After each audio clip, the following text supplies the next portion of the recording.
Ok, entonces vamos a iniciar entonces con ustedes el tema número 1, que es el suelo. Ok, entonces ya que ya me tienen en línea, ¿verdad? Están en línea todos, voy a empezar. Entonces, el tema número 1 es el suelo. Nosotros vamos a ver por qué es importante la mecánica del suelo. ¿Okay? En la mecánica del suelo, nosotros tenemos que aplicar las leyes de la física y de las ciencias naturales, entre ellas la mecánica y la química, para solucionar los problemas de las cargas impuestas en la capa superficial del suelo, de la corteza terrestre. Entonces, esta ciencia de la mecánica del suelo fue creada por el científico Carl von Terzaghi en el año 1925. Él era un ingeniero mecánico, pero que estudió más de una vez el suelo y aplicó la mecánica que él tenía, o sea, los estudios de mecánica, al estudio de los suelos. Entonces, digamos que qué problemas va a estudiar Carl von Terzaghi. Para esa época no se tenía ningún conocimiento sobre la estructura del suelo, ni el comportamiento que el suelo tenía a nivel superficial y que podía influir en las cargas de la estructura que estuviera cimentada sobre ese suelo. Entonces, Terzaghi empieza a realizar estudios sobre los diversos comportamientos del suelo en relación a las fases que él presente. Si está en estado líquido, si hay presencia de agua, si está en estado suelto o seco y si está en estado de hielo. Y empezó a conocer los pesos y los volúmenes del suelo según las variaciones y según los cambios de humedad o de alteraciones de la humedad dentro del suelo. Entonces, la clasificación de los suelos identifica las propiedades de los suelos granulares y finos. Nosotros vamos a ver en esta materia que tenemos varios tipos de suelos y entre ellos van a ser los suelos gruesos y los suelos finos. Entonces, ¿qué tipo de problemas también se presentaban en esa época y que no hasta 1925 que este hombre empieza a hacer el estudio del suelo? Se dan cuenta de la inestabilidad del suelo debido a la erosión y a los deslizamientos por cambios de humedad y de temperatura. Nosotros tenemos 2 estaciones solamente, pero en países que tienen 4 estaciones, entonces hay mayor problema para el suelo, ¿no? Entonces, tenemos que la inestabilidad de los taludes, es decir, de las superficies inclinadas que se muestran en las montañas o en las laderas de nuestro suelo. Esta superficie, por ejemplo, que tenemos aquí, está inclinada. Esto se le llama talud. Toda superficie inclinada que tiene una pendiente y un ángulo con respecto a la línea horizontal de la superficie. Y tiene una cima. Nosotros más adelante veremos en otra materia estabilidad de taludes, que ahí calcularemos entonces cuál es la pendiente máxima que deben de tener estas superficies para que no se desboronen y no afecten a nuestra estructura o a la estructura que esté cimentada sobre ella. Entonces, volviendo a los problemas de la mecánica del suelo, tenemos el suelo y el agua, tienen vínculos muy estrechos con respecto a la estructura en sí del suelo. Un exceso de agua ocasiona que el suelo esté saturado y que a la larga pueda colapsar si se le aplica una carga muy alta que él no la puede resistir. Entonces, existen controles sobre el peso del suelo, sobre el agua y sobre los cambios de volumen de cada uno de esos pesos. Entonces, nosotros vamos a estudiar la estructura de cada una de esas partes y vamos también a estudiar los elementos funcionales en los proyectos de ingeniería, que son, por ejemplo, los taludes de corte y de terraplén, que deben cuidarse cuando nosotros vamos a hacer un movimiento de tierra y cuando vamos a cimentar una carretera o vamos a construir un puente. Se deben tomar en cuenta estos taludes. El ingeniero civil tiene que atender muchos problemas diversos y complejos planteados sobre el suelo. nosotros debemos estudiar el suelo antes de realizar cualquier cimentación o cualquier estructura sobre esa cimentación. ¿Por qué? Porque eso va a perjudicar a la estructura posteriormente si nosotros no realizamos un estudio adecuado del suelo. Por lo general, aquí en Maracaibo existen dos empresas que tenemos que se llama CA Ingeniería y Geotecnia, que son las que realizan los estudios de suelo a todas las obras del estado Zulia. Por supuesto, ellos realizan ensayos en el laboratorio, que nosotros veremos varios ensayos en la parte práctica de esta materia en las siguientes horas. Y todos estos ensayos los realizan estas dos empresas para estudiar el suelo y para dar un estimado de las cargas y del tipo de estructura que pueda soportar ese suelo. Entonces debe conocer también el contexto geológico del suelo, las condiciones agrológicas, es decir, las condiciones digámoslo así, de agrarias que tenga el suelo, si es bueno para hacer siembra, si se ha utilizado para drenaje, si se ha utilizado para riego, y el clima de la región y el relieve. Esto con el fin de tener, digamos, oportunidades para conocer las propiedades inherentes a ese material del cual nosotros vamos a cimentar.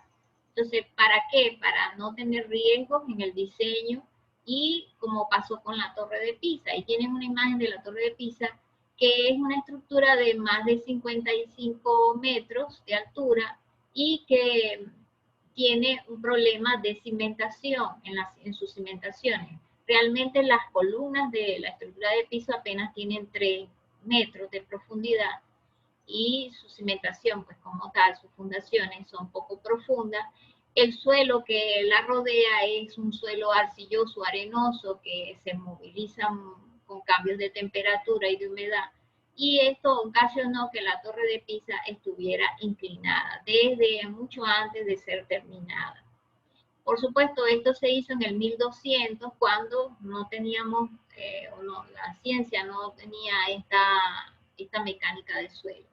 Y no se sabía a ciencia cierta qué tipo de suelo estaba colocado allí en esa estructura. Entonces, esto también es muy importante. Nosotros debemos siempre conocer y realizar un estudio de suelo antes de construir.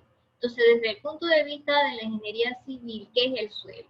Entonces, todo material no consolidado en estado de soltura, ¿verdad?, en la superficie terrestre o cerca de ella, y puede contener aire, agua, materia orgánica. Eso es el suelo como tal. Entonces, veremos la composición, otro concepto del suelo, que es un material poroso y heterogéneo, porque puede estar compuesto de mucha materia orgánica, puede estar compuesto de minerales, puede estar compuesto de arenas, arcilla, limo, piedra, que son los diferentes tipos de suelo.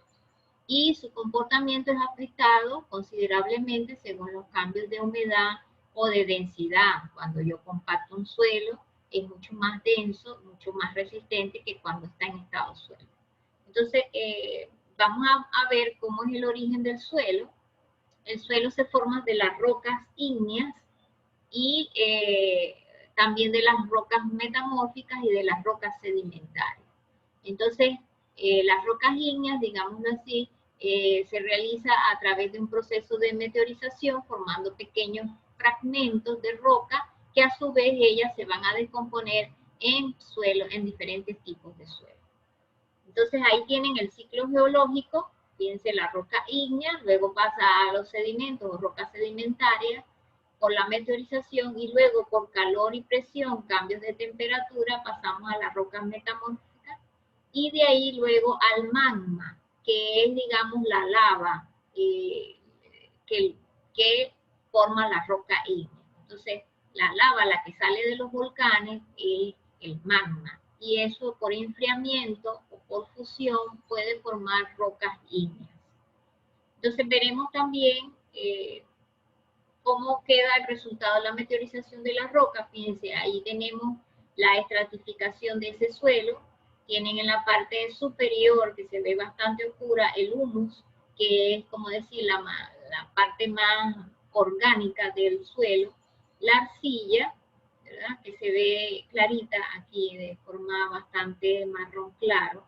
Luego tenemos el limo, exactamente debajo de ella, y luego tenemos la arena fina, arena gruesa, y la grava, ya que es la más gruesa de todo lo que vamos a ver, y la roca madre, que es la que dio origen a todo ese suelo.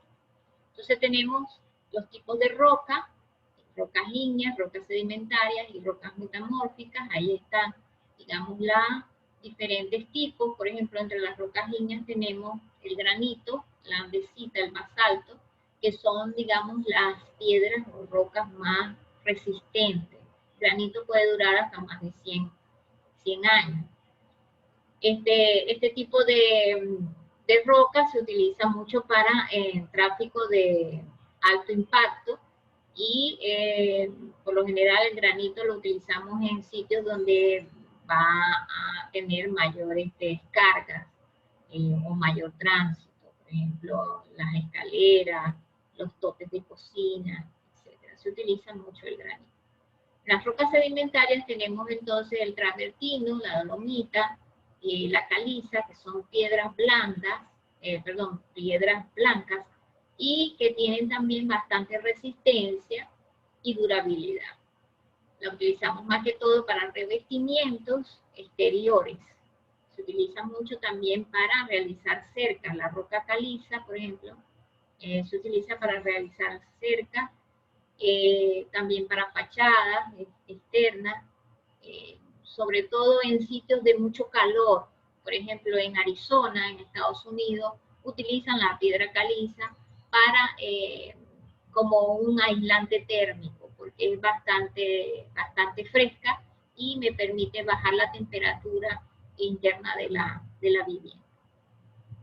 Tenemos las rocas metamórficas y son, por ejemplo, las que se forman de la transformación de rocas persistentes, es decir, de las rocas ígneas y de las rocas sedimentarias, debido a los cambios de presión y temperatura, y se forman estas rocas.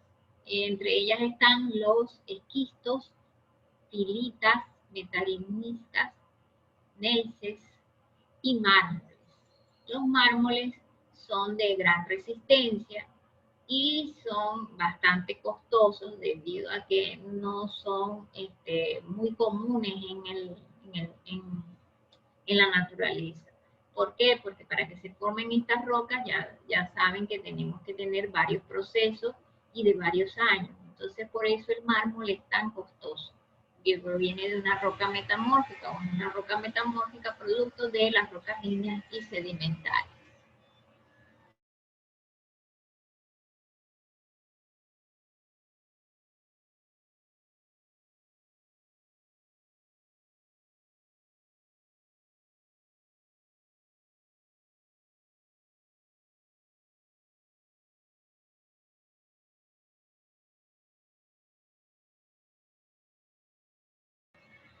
Pasamos ahora a la diferencia entre roca y suelo. La roca es considerada como un agregado natural de partículas minerales y el suelo es todo elemento natural compuesto de corpúsculos minerales separados. Entonces fíjense la diferencia entre uno y el otro. No es lo mismo una roca que un suelo. El suelo es un compuesto, digamos, de muchas partículas y entre ellas podemos obtener también partes minerales y partes de materia orgánica. Pasamos entonces ahora a los agentes atmosféricos que ocasionan cambios en esa estructura de la roca, formando diferentes tipos de suelo. Entre ellos tenemos los agentes mecánicos, que son los cambios de temperatura,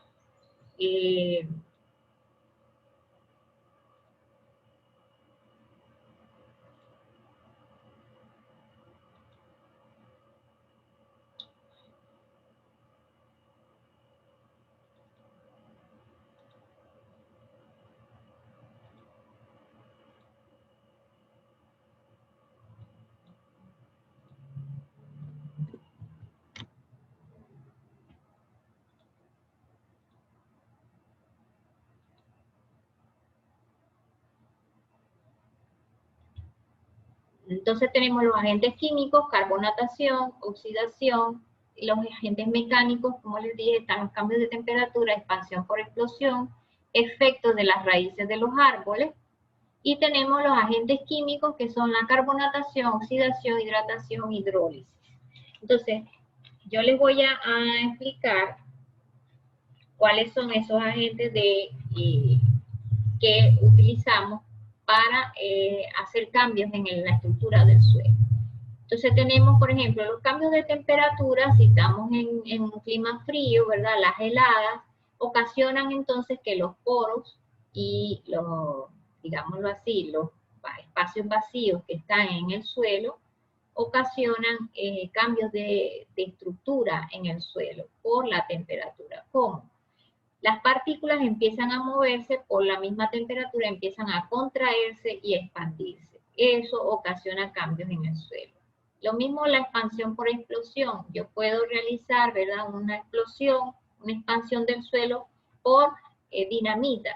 Y si se realiza eso para eliminar la erosión del suelo. Y puedo obtener entonces un suelo mucho más moldeable para cualquier otra cimentación. Efectos de las raíces de los árboles también ocasiona cambios en la estructura del suelo. ¿Por qué? Porque esas raíces pueden entrar en los espacios vacíos del suelo y obtener una expansión o un hinchamiento de ese suelo producto de esas raíces. Los agentes químicos como la carbonatación, la oxidación, son ya, digamos, a nivel de laboratorio que yo utilizo esos cambios, los aplico a nivel de laboratorio al suelo. Entonces tenemos aquí la carbonatación, que es la unión de ácido carbónico con algunos compuestos básicos de la roca, dando origen a los carbonatos de calcio. Tenemos también la oxidación, que ocurre cuando los átomos pierden un electrón. Y entonces logramos que el oxígeno libre se combine con, digamos, las sustancias meteorizadas de la roca. Por ejemplo, tenemos entre estos materiales o minerales el hierro, que puede oxidarse a sulfato de hierro, cloruro férrico o sulfito de hierro. Tenemos también la hidratación, que lo realizamos a través de una incorporación química del agua dentro de la roca, dando origen a un aumento de volumen de las rocas. Y estas pueden afectarse en el sentido de que se pueden desintegrar. Cuando tú aplicas mucha humedad a un suelo, este se desintegra o puede explotar. Lo mismo sucede en la roca. La hidrólisis es la reacción de los iones hidrógenos con los iones oxidrilos y los iones de algún mineral que tenga la roca. Y esta es una reacción muy importante porque ocasiona otro tipo de minerales que pueden ocasionar también cambios dentro de la roca. Como ejemplo, tenemos los silicatos de calcio. Entonces, digámoslo así, estos agentes químicos los utiliza el hombre para hacer cambios dentro del suelo.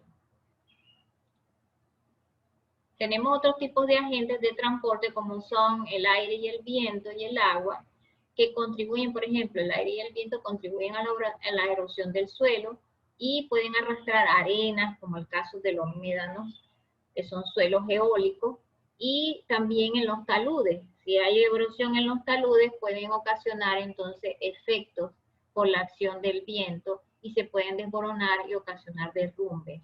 En las carreteras, por ejemplo, hay laderas que están erosionadas y esto ocasiona el deforamiento de este suelo.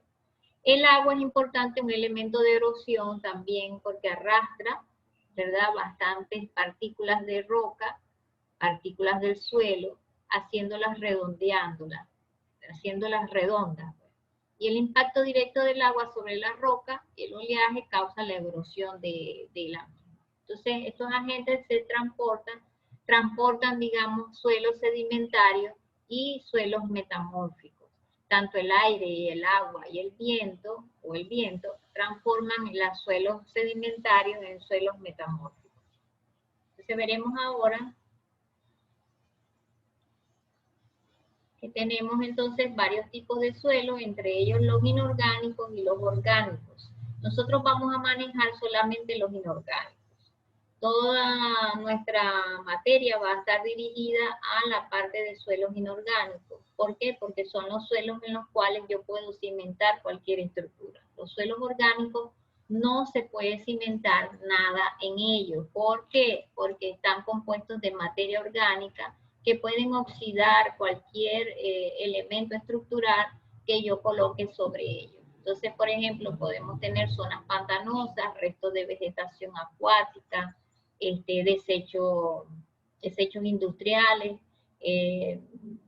por ejemplo, los reconocemos porque son de color marrón y negro oscuro, tienen alta porosidad. Entonces, ese tipo de suelo yo ni ayudándolo a mezclarlo con arena o con piedra puedo mejorar sus condiciones de resistencia ante cualquier eventualidad. Entonces, yo prefiero utilizar entonces el suelo inorgánico para poder construir, ya que su descomposición física y química proviene exactamente de la roca. No hay otro mineral, otro material que pueda ocasionar derrumbe o que pueda ocasionar cualquier inestabilidad de la estructura que yo voy a colocar sobre ella.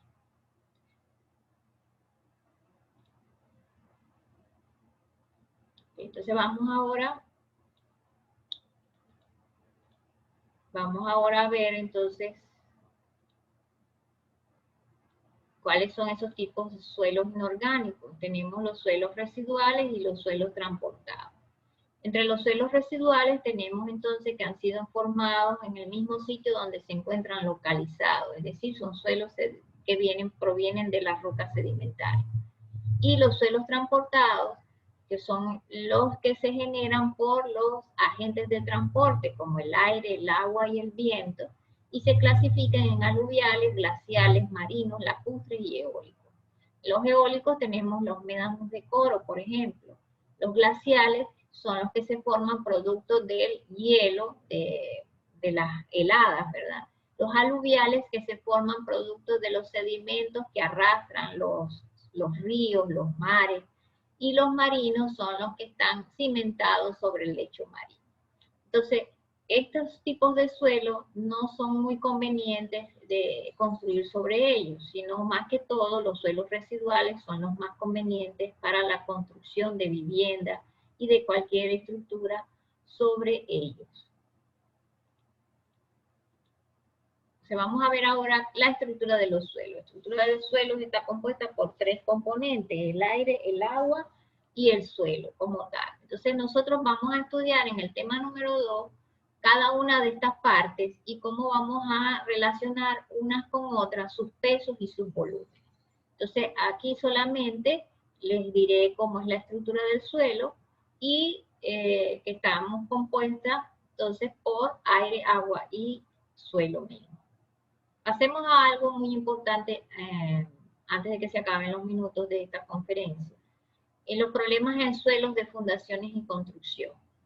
Una de las cosas por las cuales nosotros no debemos construir sobre asentamientos, sobre suelos de este tipo, porque se producen asentamientos en la cimentación de cualquiera de nuestras estructuras. Es decir, asentamientos son movimientos verticales o diferenciales que alteran la estabilidad de nuestra estructura. Entonces tenemos normalmente suelos consolidados que se identifican como suelos blandos y que cualquier sobrecarga que se utilice sobre ellos puede generar en la fundación de la vivienda o de la estructura, de nuestra estructura, puede generar asentamientos y daños a la estructura.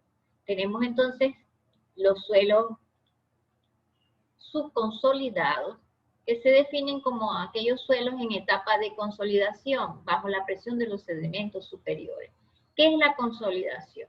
La consolidación la veremos en el tema número 8, es un fenómeno, un proceso que se realiza en el suelo cuando el suelo está saturado. Se produce entonces cambios en la estructura del suelo debido a la saturación del mismo. Y esto se le llama consolidación, es decir, cambios de volumen se producen en el suelo producto de la saturación del suelo y al aplicársele una carga, hemos terminado porque se nos acabó la videoconferencia. Voy a seguir entonces la clase, ¿verdad?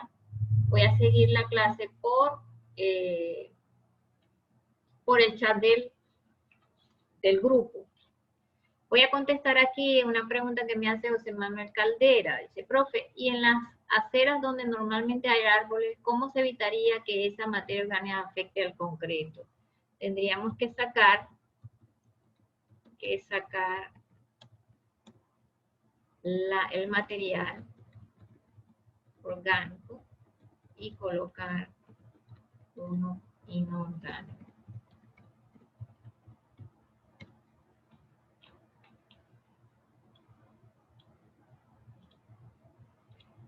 ¿Okay? ¿Quién más? Vamos a ver si...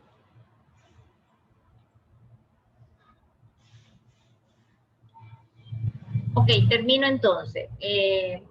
Los expansivos, los tipos de suelo expansivos, se trata de suelos arcillosos que generan presiones de expansión al absorber agua.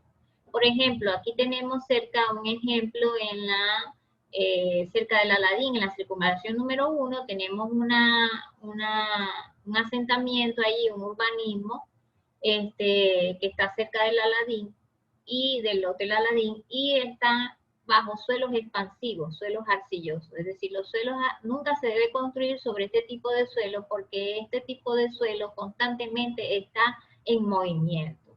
Y se levantan, se deforman, se agrietan, es decir, debido a la expansión de este tipo de suelo. Toda estructura que coloquemos ahí se va a levantar, se va a deformar o se va a agrietar.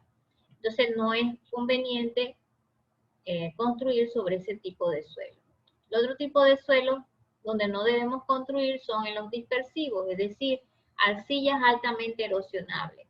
Y esto ocasiona, digamos, en los suelos oquedades, túneles, cavernas, que los hacen muy porosos y cualquier presión o cualquier carga sobre este tipo de suelo ocasionaría el desboronamiento del suelo y por ende el de la estructura. Colapsibles, suelos colapsables o colapsibles también puede decirse, en su estado natural se caracterizan por tener una alta relación de vacíos y un contenido de humedad muy bajo, son casi secos totalmente. Y vienen producto de origen eólico, es decir, como los médanos de Coro, y producto de origen aluvial, es decir, tienen sedimentos orgánicos procedentes de ríos o mares que han pasado por ahí. Fíjense, en el Google Classroom yo les coloqué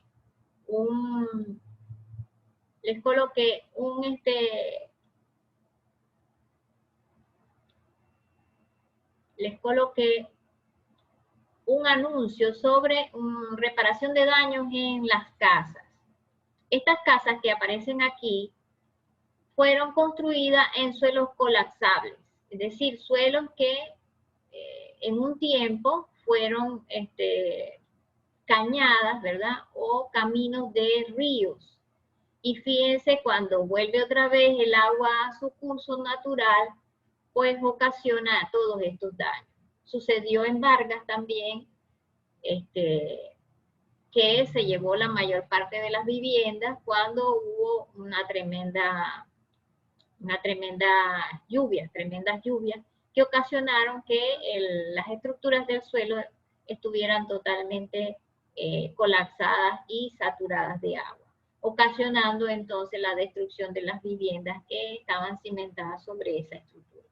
Entonces, fíjense, no podemos construir entonces sobre este tipo de suelos porque vamos a ocasionar a la larga, posteriormente ocasionaremos entonces a la larga problemas en la estructura de las viviendas. ¿Qué recomiendan aquí? No construir sobre este tipo de suelo, ¿verdad? ¿Por qué? Porque tarde o temprano el agua vuelve a su curso y ocasionará problemas. Entonces vamos otra vez a las diapositivas y tenemos otras también, otro tipo de suelo que no debemos cimentar allí, que son los suelos licuables. Estos son los peores. Es decir, cuando prácticamente son como líquidos, están tan saturados de agua que no mantienen la estructura del suelo totalmente llena de agua. Estos son los suelos que están bajo el nivel de freático o bajo nivel de agua subterránea y no pueden resistir a ninguna carga. Entonces, este tipo de suelo tampoco debemos construir.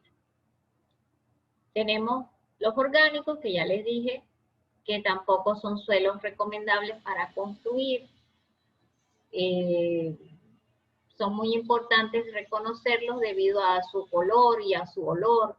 Están compuestos por materia orgánica, provenientes de vegetales y de animales.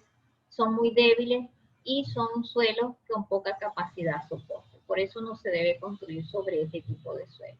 Y por último tenemos entonces los problemas en las estructuras de la vivienda productos de estos suelos. Si tenemos viviendas agrietadas, fisuras de mayor o menor magnitud, asentamientos, estos son los problemas que ocasionan este tipo de suelo. ¿Cuáles son las causas? Bueno, suelos expansivos, altamente plásticos, también cambios de temperatura, cambios de humedad, se encogen y se agrietan, la erosión, producen todas estas fallas en nuestra estructura. Otra de las causas o posibles causas que ocasionan, ¿verdad?, que nuestra estructura colapse o que tenga problemas a nivel estructural es digamos, los asentamientos diferenciales productos de la composición de esos suelos, como son si tenemos limos y arenas que se mueven constantemente, si tenemos un mal drenaje, es decir, la fundación está cercana a una cañada o a un jardín, o a un bajante de alguna canaleta o de un canal donde se vierten aguas sobre esa fundación, y eso va a ocasionar también asentamientos dentro de la estructura. También hay que evitar las construcciones de fundaciones directas cercanas a crestas de laderas naturales o taludes de corte. Si estos taludes de corte no están bien contenidos o no tienen un muro de contención, no es bueno construir cerca de estos taludes, ya que ellos por lo general tienen baja estabilidad y pueden ocasionar entonces problemas a las estructuras cercanas a ellos. Entonces, vamos entonces a esto, digámoslo así, es lo que compete al tema número 1, que es el suelo, ¿verdad? Y yo les dejé también ahí en la parte de la parte teórica, les dejé otros elementos, otros archivos, como son, digamos, un documento sobre la Torre de Pisa, porque la Torre de Pisa está totalmente colapsada. Normalmente tiene problemas, ahorita ya no tienen asentamientos, han logrado evitar que ella se siga inclinando más de la cuenta y que pueda ocasionar derrumbes. En 1990 prohibieron la entrada a la Torre de Pisa producto de este asentamiento, porque pensaron que era bastante peligroso para las personas que entraran a ver la torre. Por lo general han logrado estabilizarla con ciertos materiales de grava y cemento y han podido contener su inestabilidad. Sin embargo, ya la van a dejar así, producto de que ya no se puede realizar mayores arreglos a la estructura por el tiempo que tiene y también por el tipo de suelo en donde está fundada, que son arcillas y arena. Entonces ahí les dejé, digámoslo así, si quieren ahondar más sobre el estudio del suelo de la Torre de Pisa, les dejé también otro documento sobre viviendas, 15 viviendas afectadas por deslizamiento de tierras. Eso es porque están ubicadas cerca de taludes un poco inclinados y erosionados, y en esas viviendas ocasionaron deslizamientos sobre la cimentación o sobre la estructura de fundación, ocasionándole la falla estructural en las viviendas. De ahí tienen que salir las personas, no pueden ya recuperar esas viviendas, tienen que volver a construirlas en otro sitio, por supuesto. Entonces, bueno, hasta aquí tenemos entonces el tema número 1. Vamos a seguir lo que queda de la clase por el chat. Ustedes me harán algunas preguntas con respecto a este tema, algunas inquietudes que tengan con respecto al tema y terminamos por acá.